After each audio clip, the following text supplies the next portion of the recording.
जय माता दी। हमारे शास्त्रों में कहा जाता है कि यत्र शक्ति प्रकटिता तत्र नियमोपि अनिवार्यः। मतलब जहाँ शक्ति प्रकट होती है वहाँ नियम अपने आप खड़े हो जाते हैं। वहाँ यह नहीं पूछा जाता कि मन क्या चाहता है, वहाँ यह देखा जाता है कि आप कितना संतुलित हैं। शक्ति जहाँ होती है वहाँ लापरवाही की कोई जगह नहीं रहती। वहाँ हर स्थिति साधक से संतुलन मांगती है। इसी सूत्र के आधार पर गुप्त नवरात्रि को समझा जाता है। शास्त्र ये नहीं कहते कि गुप्त नवरात्रि में देवी कहीं बाहर से आती हैं।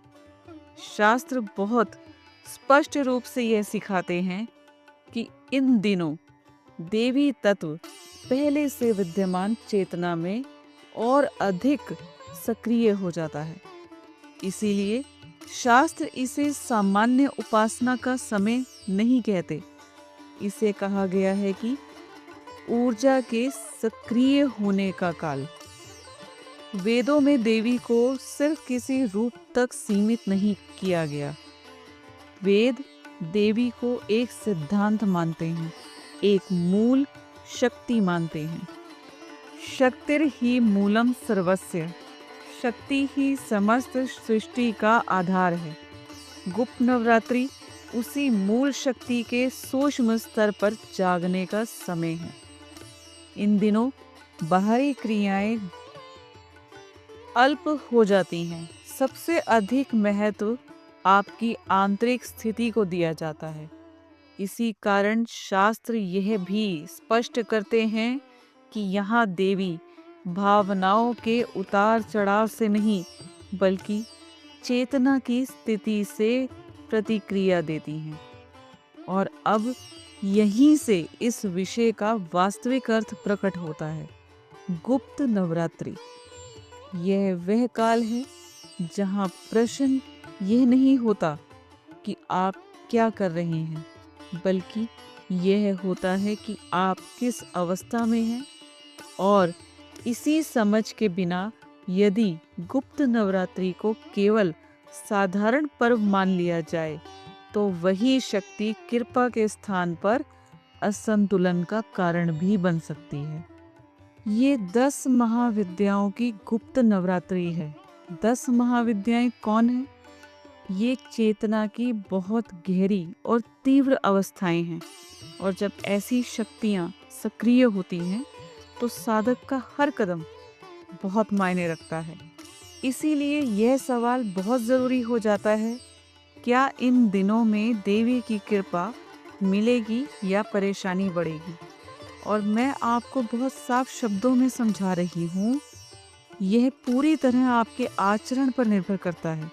आप कैसे रहते हैं, क्या बोलते हैं, क्या खाते हैं, कैसे सोचते हैं, सब कुछ देखा जाता है। अब दूसरी बात पर आइए, जहाँ आज बहुत ज़्यादा भ्रम फैला हुआ है। कहते हैं कि गुप्त नवरात्रि का व्रत कर लिया जाए तो शनि शांत हो जाएगा, राहु केतु दोष खत्म हो जाएंगे। हाँ, यह संभव है कि इन दिनों की साधना से इन ग्रहों का असर कम हो, लेकिन ये किसी आसान उपाय से नहीं होता। ये किसी टोने टोटके से नहीं होता। ये किसी तुरंत असर दिखाने वाले काम से नहीं होता। जब साधना से आपके भीतर का संतुलन ठीक होने लगता है, तब ग्रहों का दबाव अपने आप ढीला पड़ता है। सिर्फ शनि राहु केतु क्या, सभी 9 ग्रह शांत होते हैं गुप्त नवरात्रि से। लेकिन शास्त्र यही सिखाते हैं कि ग्रह पहले मन और प्राण को प्रभावित करते हैं। जब भीतर शांति आती है तो बाहर की उलझनें भी कम हो जाती हैं। इसीलिए मैं आपको बार बार समझा रही हूँ, गुप्त नवरात्रि कोई आसान रास्ता नहीं है। यह फल देती हैं, लेकिन केवल उन्हें देती हैं जो इसे नियम और समझ के साथ करते हैं। अब तीसरी बात, जो आज सबसे ज़्यादा गलत समझी जा रही है, आज लोग दो हिस्सों में बटे हुए हैं। कुछ लोग कहते हैं ये बहुत डरावना समय है, इससे दूर रहो। और कुछ लोग कहते हैं ये तो सब कुछ जल्दी पाने का तरीका है। अब आप मेरी बात ध्यान से सुनिए, दोनों ही सोच गलत हैं। गुप्त नवरात्रि न डर फैलाने का समय है, न लालच पूरा करने का साधन है। यह समय है आपके संयम को परखने का, आपकी जिम्मेदारी को जांचने का और आपके आत्म नियंत्रण को मजबूत करने का। और अब इसी समझ के साथ हम आगे बढ़ते हैं। ये नियम आपको डराने के लिए नहीं है, ये नियम इसलिए हैं ताकि आप सुरक्षित रहें और आपकी साधना सही दिशा में जाए। इसलिए आप मन को शांत रखिए, ध्यान से आगे की बात सुनिए। सबसे पहले आप अपने मन से पूछिए, आप गुप्त नवरात्रि में जो भी कर रहे हैं वह आप क्यों कर रहे हैं। आप यह बात ध्यान से समझिए, इन दिनों में आपका हर विचार, आपका हर संकल्प साधारण दिनों की तुलना में कई गुना प्रभाव डालता है।